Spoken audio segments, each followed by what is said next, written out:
Good afternoon. My topic is all about teaching literary appreciation skills.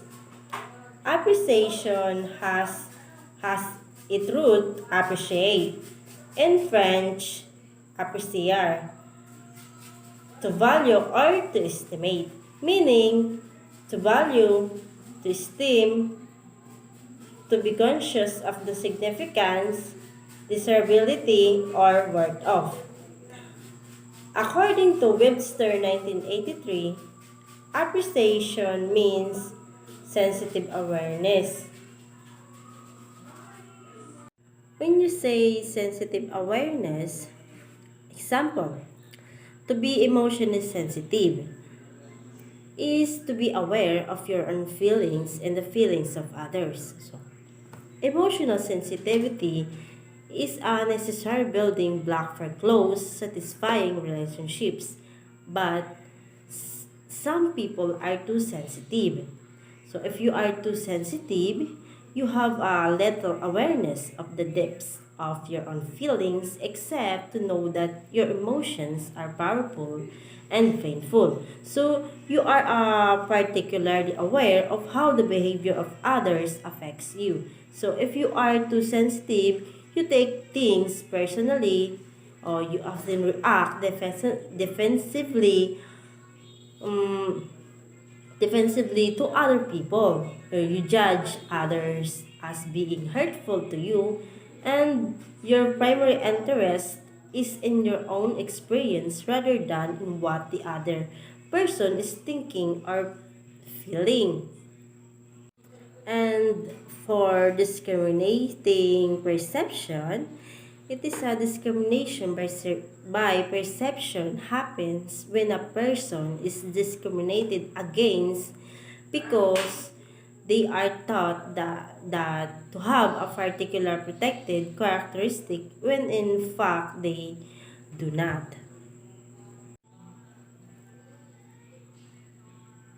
When reading literary selections, ideas and feelings gathered from the selection read become the springboard for other ideas and activities which can be shared with others. So, the skills used to understand the selection are called comprehension skills. Comprehension skills is the understanding and interpretation of what is read. So, to be able to accurately understand written material, children need to be able to decode what they read, make connections between what they read and what they already know, and lastly, think deeply about what they have read. The skills used to enjoy and recognize the value of such selection are the literary appreciation skills. When you say literary appreciation skills is used to enjoy and recognize the value of such selection. So, example, preschoolers start to appreciate literature when stories are read to them. So even at their early age, they acquire tastes in literature. They even select what stories they want their parents to tell them, what rhymes they want to recite. But once the children have acquired the appropriate skills in reading, they become independent of their parents and are able to choose the kind of literary pieces they like to read. Literary appreciation skills include the following. Number 1. Verbalizing emotional response. Readers of all ages and levels identify the feelings summoned by reading or listening to a text and help them verbalize their needs. Preschoolers commonly act out when a need or desire has been frustrated. Frustrated needs could be the need to be independent on a new skill, the need for an object that they can't obtain or that has been taken away. Number 2. Identifying characters. Identification is the process by which the reader or viewer associates with a character or work of fiction in film and literary studies. Identification is usually subconscious. It is crucially involves perspective taking or perceiving the story events from the perspective of a character, and while taking this character's beliefs, values, and goals into account. Number 3. Identifying sensory impressions. Reflection of a particular stimulus quality in the central nervous system. This can be differentiated into olfactory or smell, gustatory or taste, haptic, acoustic, and optic sensory impressions. Number 4. Understanding figurative language. What is figurative language? Figurative language is when you describe something by comparing it to something else. The words or phrases that are used don't have a literal meaning. It uses metaphors, allusions, similes, hyperboles, and other examples to help describe the object you are talking about. Number 5. Identifying tone and mood. Tone signifies an author's point of view. The mood of a piece of writing is the atmosphere of a piece and the overall feeling it conveys to the reader. Number 6. Enjoying humor. If you're studying literature or considering how to make your own writing funnier, it helps to learn about the types of humor used in books and poetry. Literary humor can take several forms, and learning to recognize them is both fun and useful for your own work. Humor is a literary tool that makes audience or readers laugh. But what is humorous in a literary piece differs from person to person. Humor is very important in a literary piece because it breaks monotony, boredom, and arouses the interest of readers or audience. Number 7. Appreciating poetry prose works. Listen to how the poem sounds when you read it aloud. Pay attention to the rhythm of each line and how each line flows into one another. Think about how the sound of the poem makes you feel. Consider how the rhythm or flow of the poem adds to the overall meaning. Recreatory reading can be equated with literary appreciation or the idea of gaining pleasure when the term recreatory reading is used. However, the implication is for enjoyment, reading to relax, reading to while away time in a pleasurable way. Reading only those selections that interest you without the pleasure of having to account to somebody for what you read. It focuses on reading for fun and leisure. It hopes to help the teacher realize that students will read more if they enjoy what they read. Thus, it is important that the wide range of reading materials be available and that students be given the freedom to choose what to read without being subjected to testing or to report on what they have read. So here is the continuation of the previous reporters. So, thus, recreatory reading is the opposite of work type of reading in the sense that in the work type, there is usually a set goal, a term paper to write, a formal report and topic you report in a class, an assignment on a chapter in the textbook. You pass in the class the next day. So, there are many strategies or activities to gain literary appreciation skills and develop creativity in pupils. They can be categorized into 5. So, we have listening, we have speaking, oral interpretation, dramatization, reading or writing, and art. So, the first one is listening and speaking. So, when we say listening and speaking, listening is about something to hear, and speaking is about something to talk to or to speak with. So, under the listening and speaking, we have the A, oral reading by the teacher. So, when we say oral reading by the teacher, we can use verbal communication. So the second one is letter B, oral reading by the pupil. So in letter A, we have the oral reading by the teacher, and letter B is oral reading by the pupil. So the letter C, tape, film selections, cassette, we have the disc, video, film, and radio. So enable for us to teach a literary appreciation skills, we need to use this the 5 category.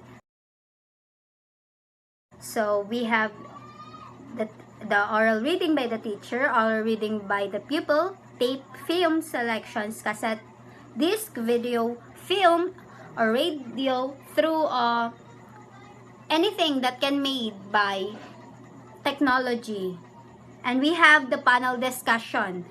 Letter D, we have the panel discussion. So panel discussion, based on my research, panel discussion are the hallmark of modern conferences and events, even virtual ones. The purpose of a panel discussion is to spark conversation between a group or of experts or industry and a thought leader, so that the audience can learn from their discourse and interaction. So panel discussion, based on my experience, it is the type of discussion wherein, say for example, when we are in grade 12, we have the research and we need to present our research in front of the panel, so that the panel can share, or through interaction with them, we can actually learn from them. That's it. So the last one, we have the dialogue. So the dialogue is the common communication we can actually use, especially in teaching literary appreciation skills. We have the dialogue. Saying for example, dialogue is conversation between 2 or more people as a feature of a book, play, or a movie. We can commonly see this from the movie, the conversation of 2 people or more. And that's it. That's all my... For oral interpretation. First, storytelling, speech choir, brothers theater, role play, declamation, and oration. So, oral interpretation is a dramatic art. It also commonly called interpretive reading and dramatic reading. So, though these terms are more conservative and restrictive. So, in a certain applications, oral interpretation is also a theater art, as in reader's theater. So, in which a work of literature is performed with manuscript in hand, or more traditionally using tools and music stands. So, and especially chamber theater, which dispense with manuscript and uses what may be described as essentialist costuming and stage lighting and suggestive scenery. So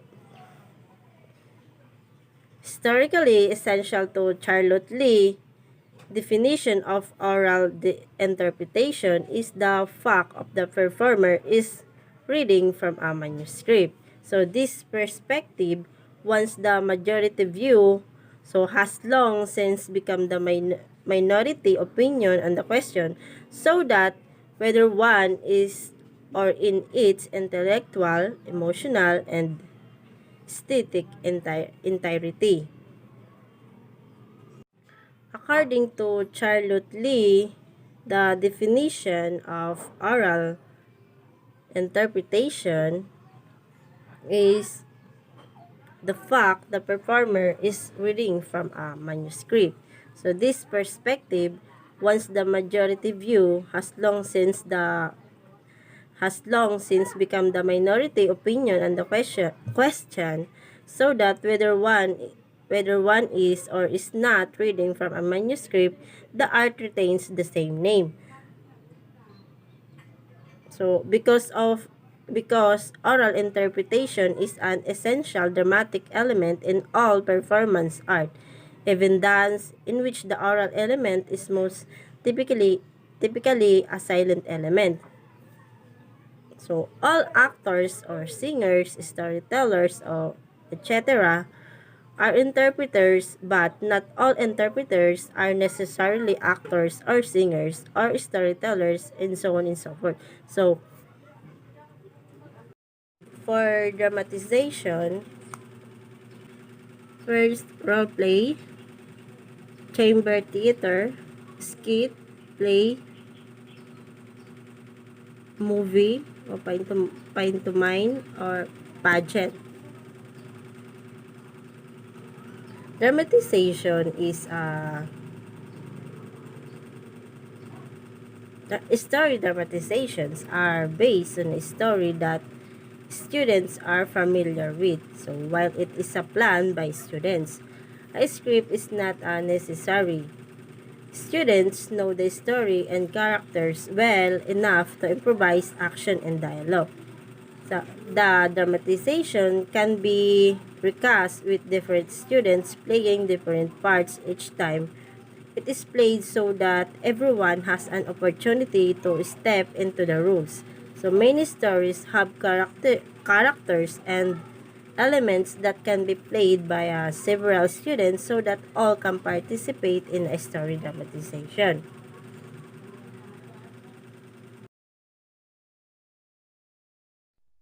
Again, good afternoon. So, number 6 is reading and writing. So, literacy skills are the skills needed for reading and writing, because literacy is your ability to read and write. And these skills are important for school, at home, and at work. In pre-reading, it enhanced the ability of a child to be capable in learning vocabulary and comprehension, to and pronounce and how to pronounce words. And also, they learn how to be fluent. So, in learning how to read, they also learn how to write. And this will enter by changing the ending of the story, because when a child learn how to read, their learnings will expand. So when that happens, there is a change that sometimes when the stories they read is not that good, or it's kind of boring at the end, they will automatically think to them that they have something to change to make it interesting. So they will be creative at changing the ending of the story. And because of reading, the child also learn how to write original poems, story, and even essay. And then number 5 is art. So in art skills, a student learn how to be creative at school, and that can be used in the future. At art teaches students how to observe things and describe and develop collaboration.